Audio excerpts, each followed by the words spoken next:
Hello, ladies and gentlemen, boys and girls, children of all ages. It is me, Dukect, back with you once again. How are you doing this Monday evening? And man, we have some stuff to talk about. Some good things, some interesting things, some cringe, and some wrestling. Well, wrestling can pretty much be added to all that. But anyway, wow, let's get some stuff started. Let's talk about some video games, huh? Let's talk about the Game Awards. And we'll just put this, here we are, share the stuff here. Yeah, it's a lot easier to do this now. Yeah, I love doing this live. The Game Awards. You know, what happened this Thursday, there's some stuff that happened here. They talked about the Matrix and Unreal Engine.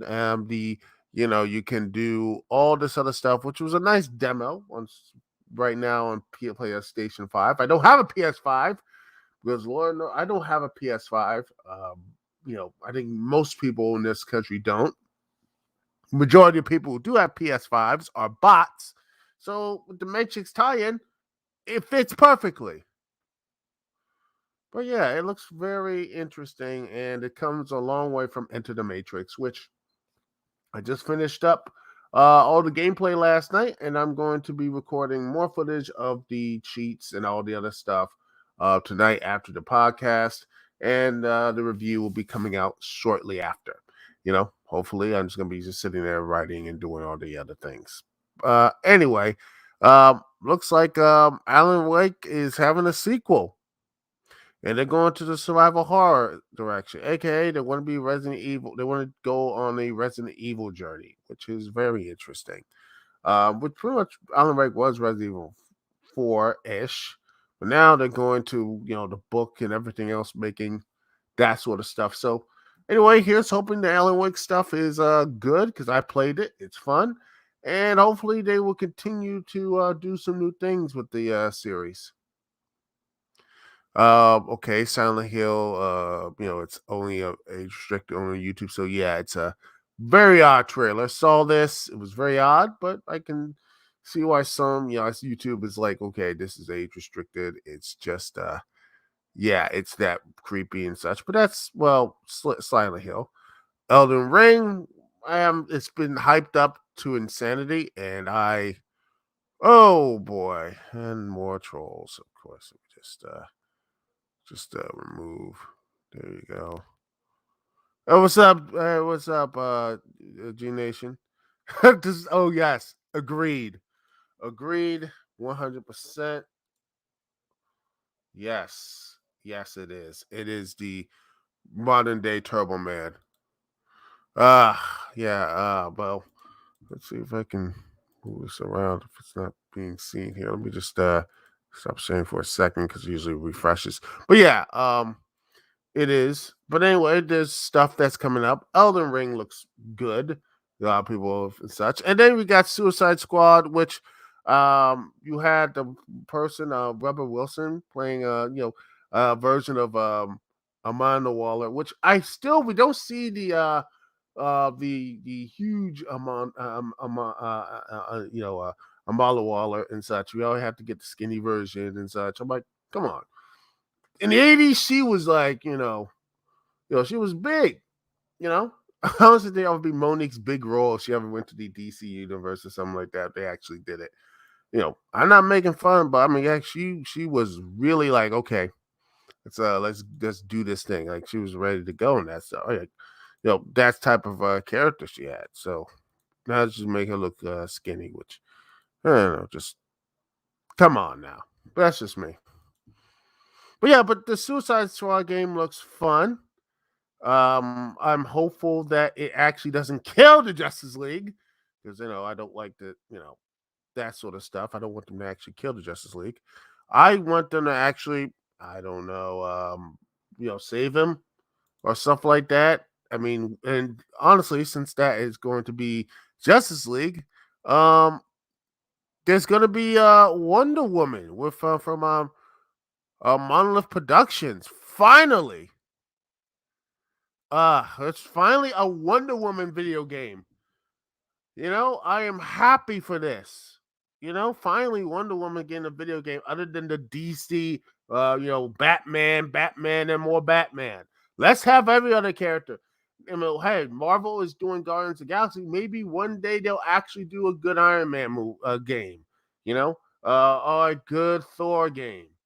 Or maybe that mean I'm surprised. Since all the stuff people love mechs and everything, Armored Core and doing Ex Machina and all that stuff. I mean, the decent mech games out there, and yet we still haven't had a good Iron Man game. It's just because this is just a small mech and such. I'm still baffled that they can't have a good Iron Man game. You understand? I don't know why, man. I have no idea why there's no good Iron Man game yet. It just baffles me. Somebody do that stuff out there. So, but anyway, Wonder Woman, I'm happy for that. That's good, and it's gonna be on more, Shadow Mordor, which the games were really good. Um, the famed Nemesis system, and no one knows what's gonna happen on these platforms. I'm hopeful. Maybe it's gonna be on the Switch. It'll be nice. Or the next gen and Nintendo console or whatever would actually be available. But yeah. Anyway, Final Fantasy VII is going on the PC, and I still won't be playing because the PC version would not. The PC wouldn't run it anyway. I would say I would like to see it on the Switch, but I don't think the Switch can even handle like 1/10 of that. That looks like it just would just my Switch will catch on fire, and no one wants that. Also, we got Quantum Dream, which let me just see. Before we get to that, let me just see if I can find a story about this because this is. Let's see. Mm-hmm. Let's see, because this is one of the most interesting stuff here.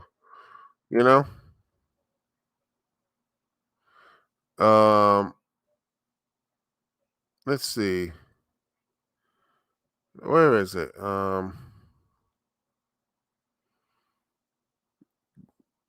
Where is it? I need to find it. Dream. David Cage crying.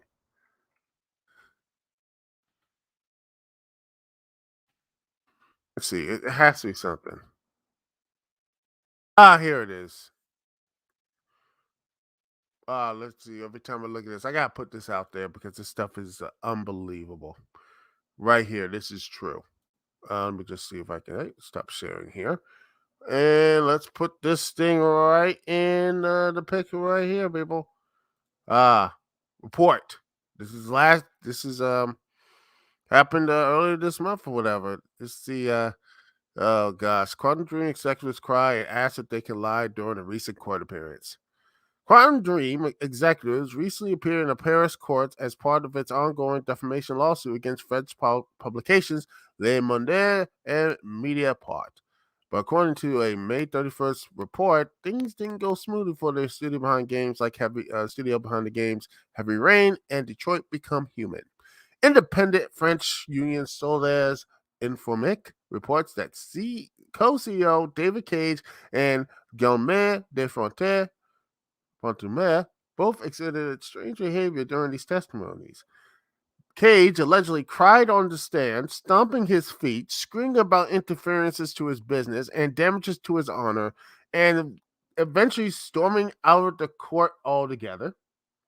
And then, near the end of Dave Fontumer's testimony, he reportedly looked at the judges and asked, "But I'm not under oath, so can I lie?" Before claiming Quantum Dream was seriously damaged by these stories about its toxic work environment. That isn't that beautiful? Isn't that great? That's just the game industry. Just utterly just terrible. Every single thing. And I talked about this last week, and it always will, because the people in the media and such are just, you think, you think there's a like, oh, it's this people. Oh no, the Hollywood and the, you know, yeah, and the video games, they match each other in many ways, many ways. So yeah, it's not really surprising, but and such, just didn't surprising. But don't think that stopped Quantum Dream for getting any new games. Oh no, ladies and gentlemen. Oh no. Oh no. What they get is a Star Wars game, because of course they do. Star Wars Eclipse. Yep. Except during the High Republic. Of course it is. And it's an interactive branching action adventure game. Oh joy. Not going past their wheelhouse, huh? That's just perfect. Oh yeah. That's just so. What are they gonna quote Martin Luther King on here, and such, or the Star Wars equivalent of it? Oh goodness, that's gonna be just perfect. Cringe, ladies and gentlemen. But thinking of something I wanted for that's not cringe, hopefully. Halo the series. I've been talking about this for a long time. I was worried about this. I said, is this gonna happen? It's not gonna happen, but boom, we got some trailers and we got some stuff looking. Finally, it took a while. It took a long while because this originally was gonna be a movie. They had all this other stuff planned.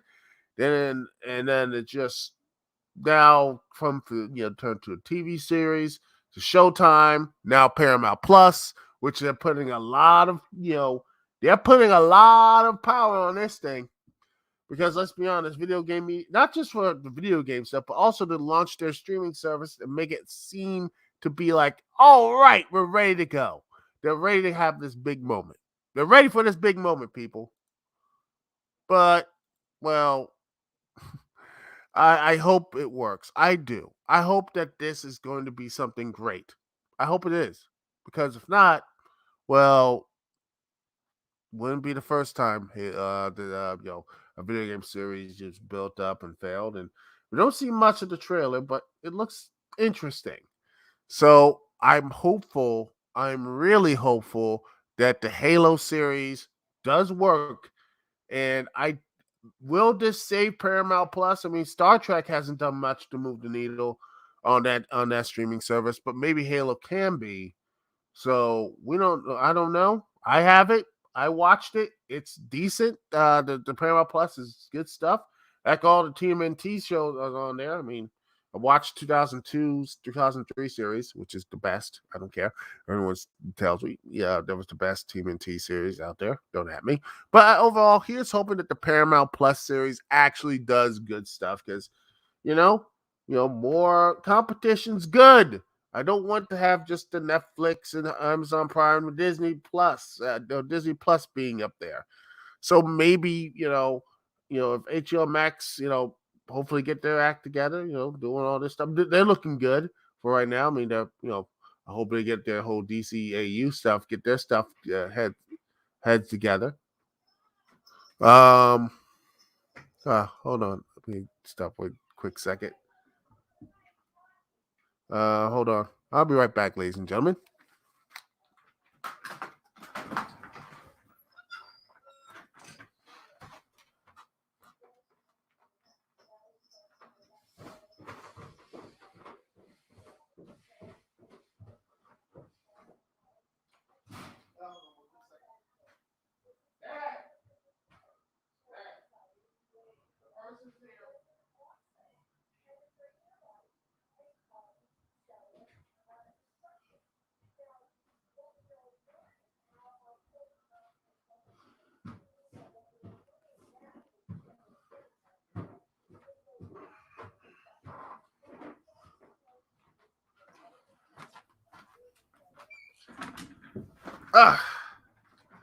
Back.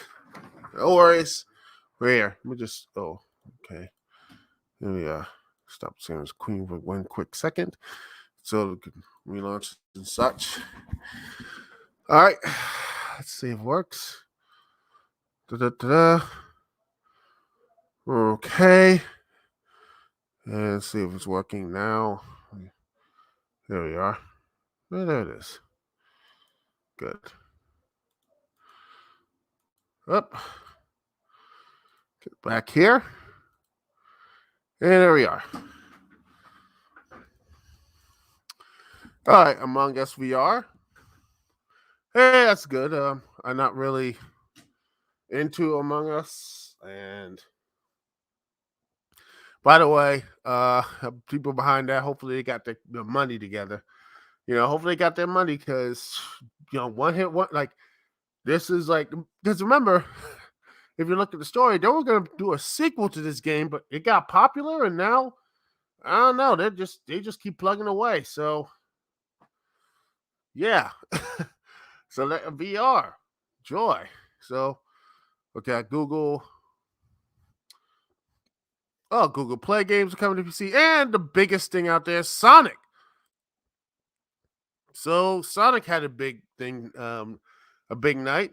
The official trailer, which I liked, and you have Knuckles being a badass, Tails being voiced by the same voice actress that's part of the games, and Jim Carrey being Jim Carrey. Mm-hmm. All right. Yeah, Jim Carrey being Jim Carrey. And honestly, it looks really fun. Seriously, Sonic 2 looks really good. And probably some people say, "Oh, they should have just built up to the Chaos Emeralds and stuff." I'm like, hey, you know what? They did a really good job the first time. Now the second time, I trust the same people. I trust them. I trust them. They earn my trust. The people behind this, so I really like it. Yeah, it looks really good. And Sonic Frontiers, which looks, this actually looks really good. I'm hopeful that Sonic Frontiers, which is the open world, which they tease having an open world ish with Sonic Adventure. I think this is something that Sonic has needed for a long while. They a new direction, shaking things up, And maybe, hopefully, with this, they sat down. Sonic Team got the right people in charge to do it because it looks great. And honestly, sure, it's pretty much Breath of the Wild. But honestly, Breath of the Wild's great. I love Breath of the Wild. And I love the games that pretty much came up afterwards. So, yeah, this could be something really good. And I am hopeful that it's going to be great. And Idris Elba is great as Knuckles because he doesn't chuckle. And we have Dune Spice Wars, a RTS, of course. Don't really care about that. Hellblade 2, which I don't know. I don't know why you need to make a sequel with this, because the first one was so personal and so thought out about madness and insanity and everything else. I'm like, why need a sequel? This game honestly does not need to be a franchise. Well, I hate the fact that, like, can we just, like, you know what? We made this great game. We had a strong ending. Let's move on. Let's just no. Don't make a sequel. We had a great game here. Move on and build something else. That's always a good thing. And then finally we got Cuphead. And I know a lot of it was like making the games, and then you had the pandemic. But this looks to be really good. The studio MDHR basically made a 3D shooter and such. Now they, coming back to Cuphead. I mean, it looks really good. And now the DLC is going to be coming out next year. Yay, the Delicious Last Course, which looks great, and I can't wait to play it. And then we have this. And we have a League of Legends that, funny enough, Riot is based on the band Riot, Summer Riot, a band that made full copyright-free music designed for streamers. Now releases second based on the lead character Diana, which features 43 tracks composed by 25 different artists, which is cool. That's nice. League of Legends, which, funny enough, I heard the show is actually pretty good compared to its game and compared to the content, what the game, the players and such, which is just, yeah. Oh, Pug is now free to play, which is okay, cool. And then we get a Telltale adventure with Star Trek. Well, looks like Star Wars gets Quantum Dream and Dramatic Labs gets Star Trek and a Telltale style adventure, which I'm like, no, but maybe they'll do something different. But it's supposed to be an all new story set after the next generation. Okay, but I just wish they could do something. I probably wishes that they could have like a good old, something Mass Effect in Star Trek. I wanted that type of stuff. I know it might not be enough, but some people might not like that. But I think a Star Trek Mass Effect cross, something like that would be really good. And I think it would fit the series a lot better. Yeah. Oh, and they're making an Expanse game as well. Oh, joy. Yeah. Oh, Thirsty Shooters, which, okay. It's a narrative action adventure game that grapples with themes of complex family dynamics and Tony Hawk style plan. Sure. I'll see what this game is about when it comes out, but it looks the fights with axes and skateboarding. I don't want it to be quirky for the sake of being quirky. I want to see games that are just, situated and saying, okay, what are you? And if it's just going to be this grab bag of like, this part is good, this part's bad, this, that, the other, I'm not interested in that. That's me. And you have Tunic, which is pretty much a Zelda like game. And then you got Crossfire. And that's Crossfire X, come out shooter, which of course it is. And the Lost Ark. an MMO published by Amazon, which will be on Steam. Well, that's gonna be interesting. But that's just gonna be a fun little thing as well. So I can't wait to see that. That looks like going to be at least somewhat decent. Hopefully. Anyway, we're going to I think that's the end of the Game Awards. Let me just that's all the stuff here. Let's see if well the winners, by the way. I need to find Game Award.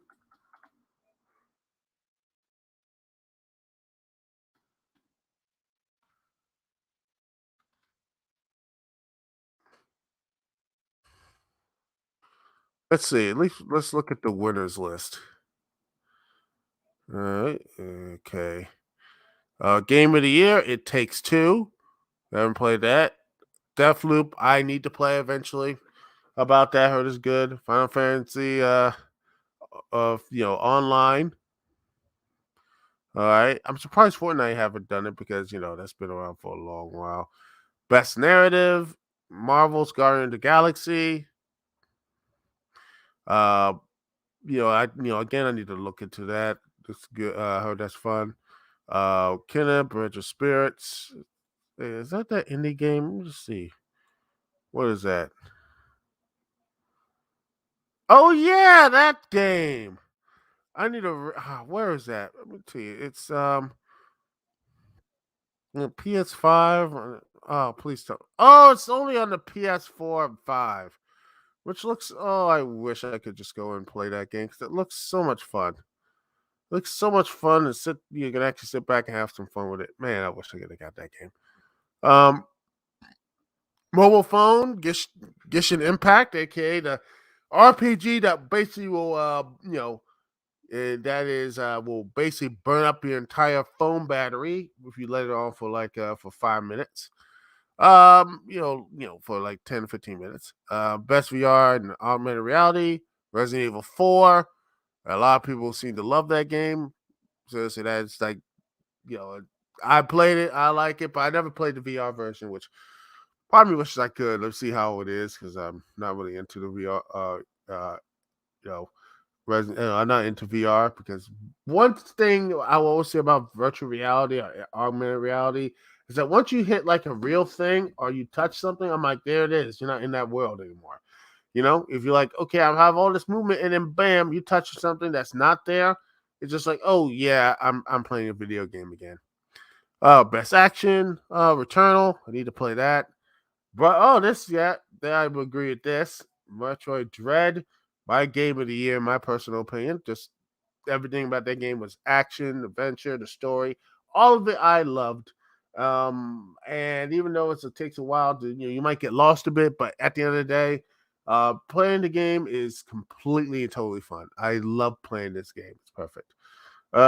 Best role. Why the heck this game here is on the best role playing is a joke. It is a complete joke. But Tales of Arise wins, which is good. Uh, best fighting game, Guilty Gear Strive. Best debut Unity, Kingdom Bridge of Spirits. Best family, It Takes Two, even though the Take Two Studios is trying to take the name down. Best sports racing, Forza 5. Best sim, Age of Empires, and Takes Two. Best multiplayer. Most anticipated game, Elden Ring. Not surprised. Deathloop, best art direction, which I'm surprised at that because I would think something like Kenna would take it. But Deathloop, which looks nice, but I think Kenna, from much I saw of it, looks to me a little bit beautiful. A little bit more bad, a lot better, and a lot more beautiful. And best score in music, Near Replicant version 1.2247, whatever. That's a Near Replicant. All right, okay. And best audio design, Forza, Forza Horizon 5. And best performance, well, I'm not really surprised like this. Maggie Robertson as Lady Dimitri of Resident Evil Village, and the memes that this was pretty much memed into existence. So yeah. Let's see. Games of Impact, Life is Strange, Final Fantasy Online, Best Community Support, Innovation and Accessibility, Forza Horizon 5, and content creator. I have no idea who these people. Dream, okay. League of Legends Riot is a winner. Best esport athlete. I can't believe someone put himself this simp. Who would do this? Why would you call yourself that? And even after all what's going on right now with that word, you still call yourself that, man. Are you really that? Unless that means something else to you, are you really like to joke, or are you just like really have very low self esteem? I'm hoping that he has high self esteem. I hope he does. I really do, because man, that's just. That's Okor, Okitsor, simple, close enough wins. Best esports team, that is Vincier. Best esports coach, Kim Yong Yayan. I probably pronounced that right. The best esports event was 2021's League of Legends World Championship. So yeah, those are the winners. I think they were decent enough, and yeah,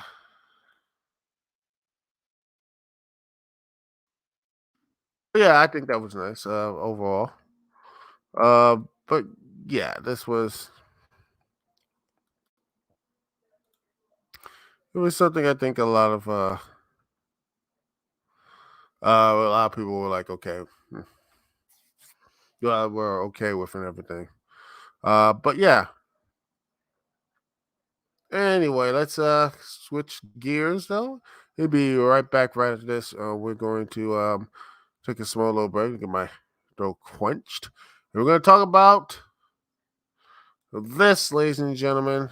We're going to be talking about. Let's see. Open the image. Let's see. The Chrome tab. Final Battle. That's right. I'm gonna be doing a live review of it because I was there. I have some thoughts on it. I might do a regular video on this, but later on to get my real thoughts on it. But this was the end of an era, and I thought I could sit back and talk about this. We'll be right back. I will talk about this, the entire card, the good stuff, the bad stuff, and everything in between. We'll be right back right after this.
And we are back, ladies and gentlemen, boys and girls, children of all ages. Thank you once again for joining me here on this lovely Monday evening. Lovely Monday evening. And we are going to be looking at my scattered thoughts review of our Ring of Honor's Final Battle, the end of the era. The end is here. The end is here. You know that old school stuff. Anyway, let's get into the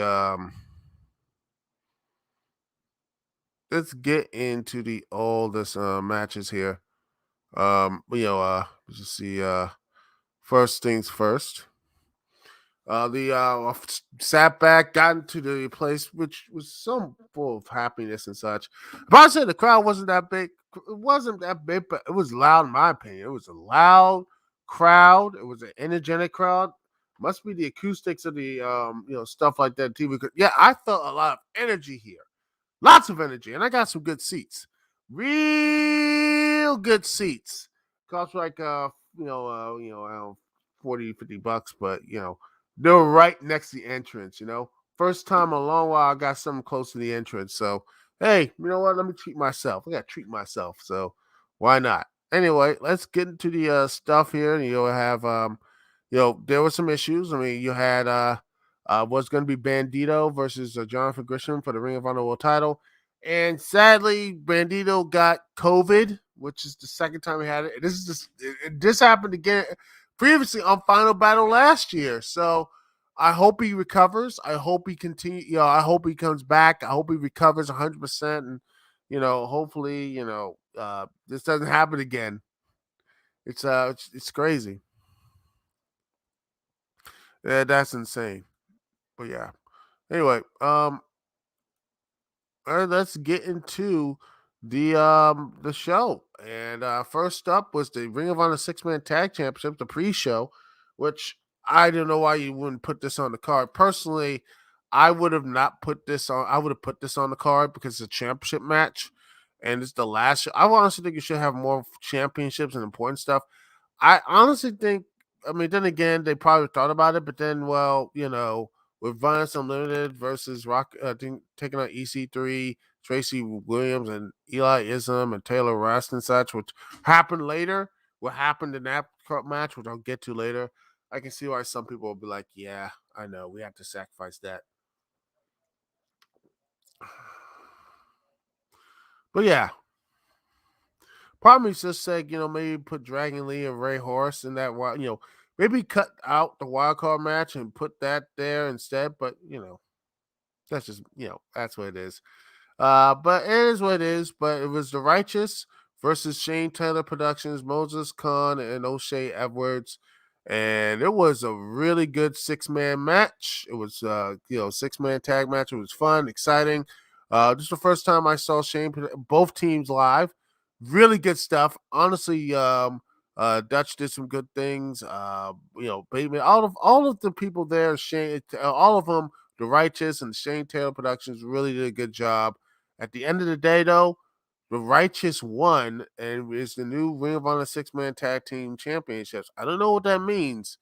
Who knows? But it looks Shane Taylor Productions did not have a good start. So who knows what I say for the rest of the night. Then you have a Miranda Elise and the Allure, Andrea Love and Mela Leon taking on Chelsea Green and the Hex, Allison Kay and Marty Bell. Decent match, decent. Not much really to say. I was like, it's nice seeing Angela Love, nice seeing Chelsea, nice seeing Allison Kay and Marty Bell.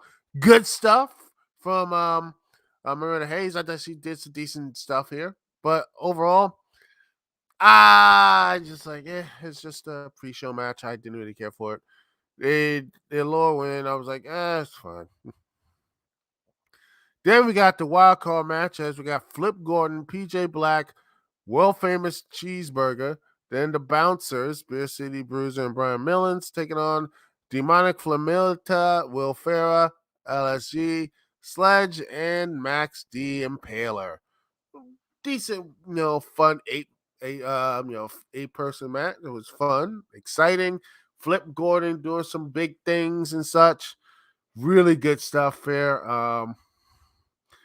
Good. It was an exciting match. Cheeseburger had some good moments. You got Nemo Flame good moments.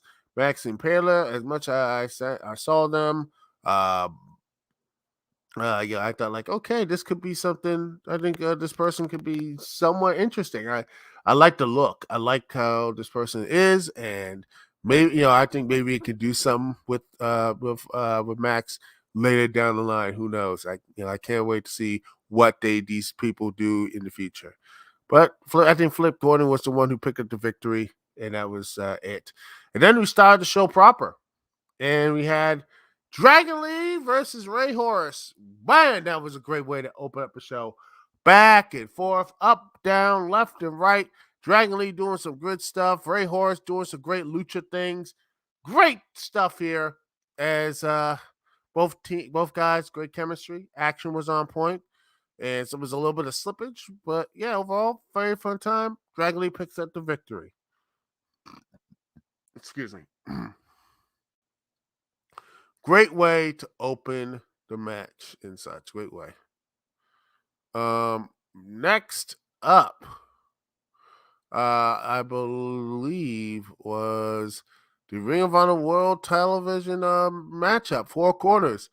Rhett Titus versus Dalton Castle, Silas Young, and Joe Hendry, which I love Joe Hendry's entrance, which just him saying world is better with Joe Henry and him clapping and him having that type of like wearing a black suit over a green screen. I don't know, a green screen. It was like that stuff was hilarious. And the crowd was really like with it. And Sirius Young, I always liked Sirius Young back when I first started watching Ring of Honor back in 20. I'm like, man, this dude was really good. I really wish he could give him a world title run, but he got injured. And I don't know, man. He was the last one, man. Hopefully, there's some more stuff coming, for him. Dalton Castle. I am. By the way, speaking of people who are baffled, that I never thought this person would ever get over in a place like Ring of Honor. How the hell does Dalton Castle work in Ring of Honor? They love him. Can someone tell me why? I don't know. Can someone tell me how and why does this, you know? Yeah.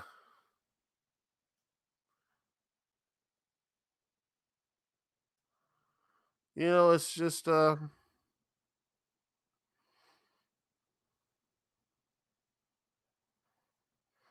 I'm just like, man, the man is crazy, and all this the pop and circumstance of every like it's like the most anti ROH person out there, but yeah, people love him.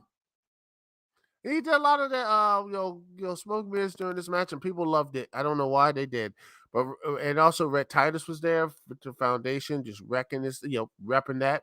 But it was a really decent match, a good 4 corner match, good story. Dalton Castle running around like a crazy person, but the crowd loved him. And honestly, looked like it was over. It looked like they were going to have some stuff happen, but at the end of the day, Red Titus picks up the biggest victory in his entire career, his first singles championship, as he is now the new Ring of Honor World Television Champion. Decent match. Something really fun. I think for the side, the side stuff out there, it looks decent. Um, Next up, you have uh, Brian Johnson, the Mecca, coming out there talking about all this stuff about past and everything, to get heat, saying nothing. He's the Mecca, and Josh Woods, it was a pure championship. It was decent. It was a decent match. Josh Woods, I think he was on wrestling on AEW Dark. I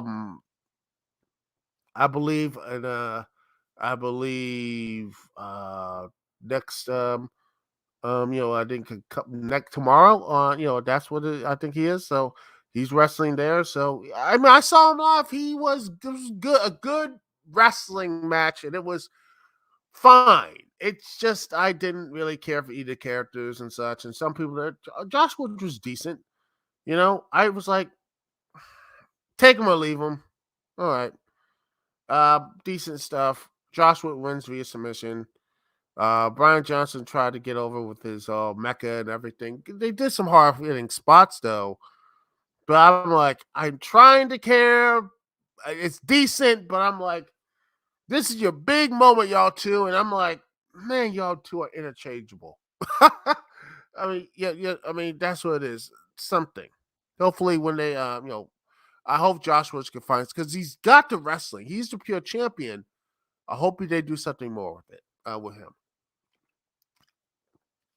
Next up is the ultra personal Shane Taylor versus Kenny King fight without honor. Oh boy, this was a treat to watch.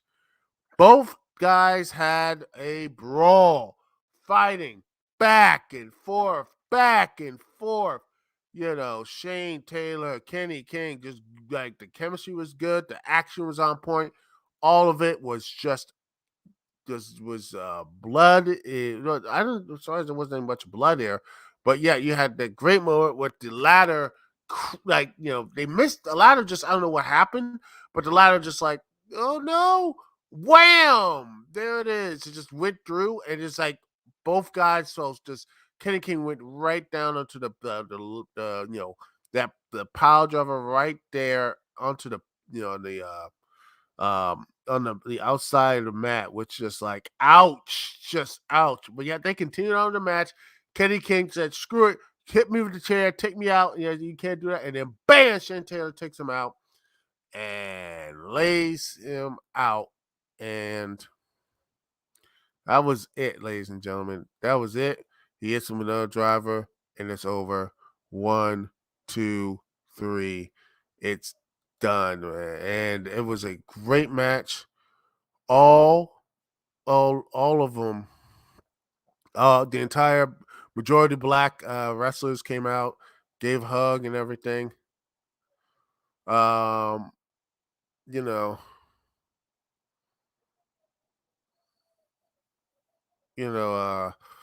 just they all hugged and they did the fist and everything. I mean, gosh, I wish I can find the picture because it was all over right here if I can get the picture because I know there's video of it, and if I even try to show video of it, I will probably get like, yeah, this is you're not going to this is gonna be taken down. Let's see if I can get at least a picture of it.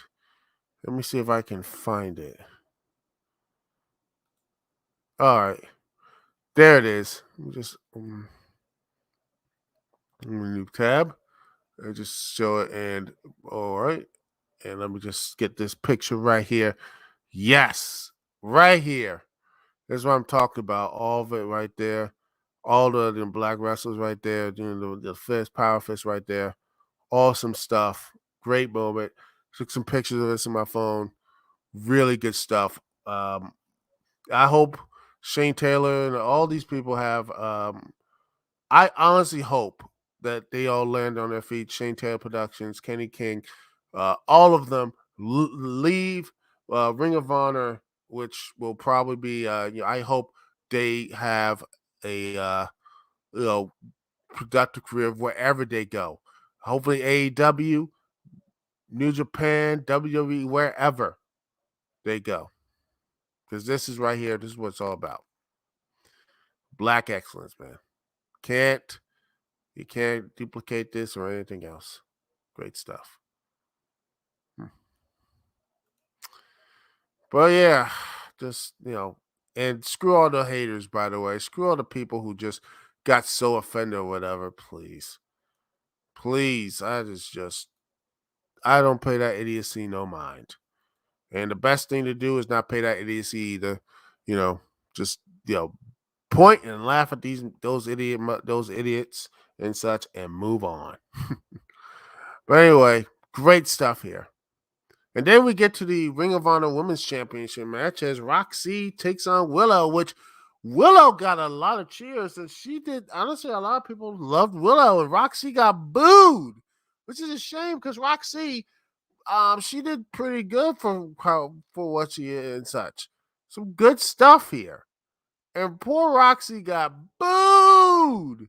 Booed when Willow, they're like, boo. And then you had Deonna Purrazzo, who honestly, the one of the best women's champions Knockouts had in a long while, longest reigning.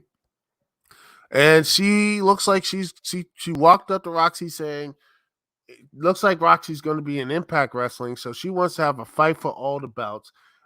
She's the Triple H Women's Champion. She's soon to be the Knockouts 3-time champion, and so she wants to be the person to take on the. She wants to do her own women's version of the Belt Collector, and it looks like I wouldn't be surprised if Roxy takes the L here. But I don't know what you have because Deonna Purrazzo is great, but she doesn't need a title. She just won the belts and such. But I wouldn't be surprised if they did. Roxy picks up a huge victory, wins all the belts, and that sort of stuff. It'll be very interesting. Next up, you have Violence Unlimited taking on Brody King, Homicide, Tony Deppen, and Rocky Romero taking on EC3, Tracy Williams, Eliasm, and Taylor Rust. And man, this was a pretty much just a takedown, a good 8-man tag with some good moments. Homicide coming in with the just some good stuff with the the fork, former Ring of Honor. And I'm surprised that like Eli had to kick out. I'm like, what are you doing? No, why you had to kick out after the 187 the cop killer? I'm like, come on. Man. But anyway, Brody King picked up the big victory for his team. Rocky Romero, I think that's the first time I saw Rocky Romero have a big victory. But yeah, he was wrestling all around, like he was doing Impact. He was but he was doing like Dynamite and all this stuff. So have him take a break. Hopefully, he's not going to be doing anything for a while. So that's good. And then we get to the big stuff of EC3 talking about, saying the company lies to you. And then you had other people show up. I think, let's see, Brian Johnson's like, I did this. Like, well, you lost all that stuff. EC3's like, I'm trying to help you and everything else. And then, all the stuff and talked about like, this huge revolution or whatever. And bam, comes out Adam Schefter, a.k.a. the Titan, a.k.a. Braun Strowman, as he's not finished with wrestling fans, not just yet, as he lays out all the people and beats them all down. And EC3 says this is not an invasion, as his group comes in and they're going to start taking over wrestling companies and just shredding the control your narrative stuff, which is not Ring of Honor pretty much is done. Well, that means Impact Wrestling and probably AEW, maybe NWA. I don't know, but it was very interesting. The crowd was excited for it.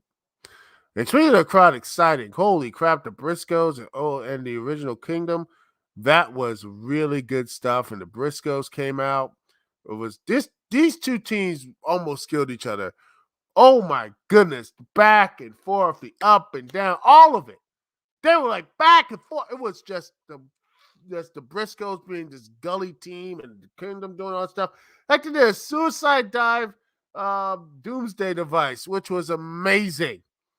And they did one in the ring and didn't kick out. Briscoes did kick out. They had to. It was just back and forth. But at the end of the day, the OGK tried but failed as the Briscoes close out the book, the end of an era, as your new Ring of Honor World Tag Team Champions. I love this match. This is honestly my match of the night. Great stuff. Those two just went to work. And then after that, guess who showed up? FTR. Oh my goodness, and they went to town. Woo, Briscoes, FTR. Let them fight. I am pumped for this. I'm happy. I'm hot. I am hyped. So hyped for this. And I can't wait to see it. Hopefully I'll get to see that live. I'll be even better. This DC show. Just saying, that'd be nice. I'll be down with that DC show. Come on, Tony, make it happen. And then we get into our main event. As Jonathan Gresham takes on Jay Lethal for the old school Ring of Honor World Heavyweight Championship. World Heavyweight Championship, since Bandito was not there.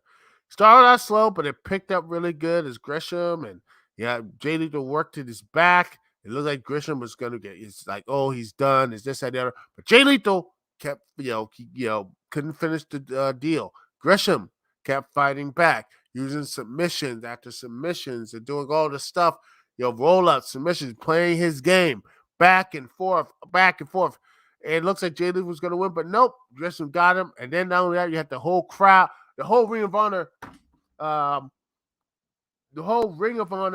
locker room came out, and they saw at the end of the day, Jonathan Gresham tapped out Jay Lethal, and he gets a hero's welcome at the end, as he is your new Ring of Honor World Champion. And he said after the match, and I know the video didn't show it, is that he said the Ring of Honor has been purified. That's what he did. And he said it took a pandemic to really get the pure wrestlers, the technical wrestlers, an opportunity. So he says he opened up tournaments to have that. The pure champion, the two technical wrestlers will have a place to sign at terminus. But he says also the Ring of Honor title will be conducted in pure rules and such. And also he said he was going to be fighting the two people who have made Ring of Honor this World Championship mean something. So two people who are connected. So I guess he's going to be fighting against, Danielson and Punk, which that's going to be fun. So that pretty much means maybe he's going to be doing some side hustles with Ring of Honor, with AEW. In that case, I'm all for that. Because he is the foundation. And I honestly can't wait to see that. Because Gresham versus Danielson, especially Danielson with this kick his head in mode, I think that would be spectacular. Anyway, overall, I had a great experience, got nice pictures, all that good stuff. I can't wait. And honestly, I'm hopeful one day that Ring of Honor is not truly dead. It's just something of a new shakeup and everything. But who knows? Who knows? Until then, ladies and gentlemen, we'll, until the true things about Ring of Honor, maybe it is dead. Maybe Ring of Honor is gone. But I think Punk said it best. It's like, don't be upset when it's gone. Just be happy it was there at all. And honestly, for the past 20 years, I would, even though I wasn't a part of every single one of them, I was happy that it was there. Anyway, that's my show for tonight, and hopefully you were happy watching and listening to the Dukect Lounge. Thank you so much for being here. Thank you so much for sticking with me all night long. It's Dukect. Peace, love. I'll see you when I see y'all later.